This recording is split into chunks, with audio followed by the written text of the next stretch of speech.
Ichki ishlar akademiyasiga bu yil hujjatlarni topshirgan abituriyent diqqatiga.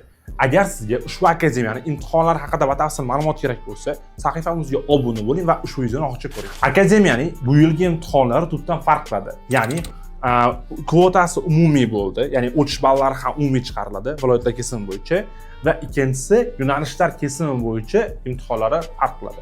Birinchisi kiberxavfsizlik. Bunda matematikadan sizda milliy sertifikatlar qabul qilinadi. Ikkinchisi bo'lsa informatika fanidan sizga 5 million dasturchi yoki 1 million dasturchi doirasida agar sertifikat olgan bo'lsangiz, sizga umumiy to'plagan ballingizni 30% qo'shib beriladi.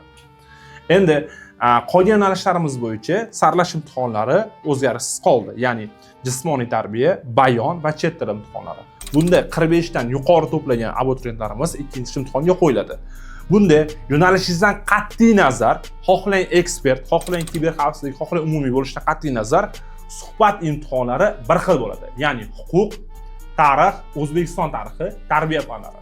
Imtihon jarayonlarida siz bilet tortib, ikkinchisida bunda kameraga qarab, o'zingizni har bitta savolga bittadan savol bo'ladi, to'la-to'kis fikrni bildirib berishingiz kerak bo'ladi.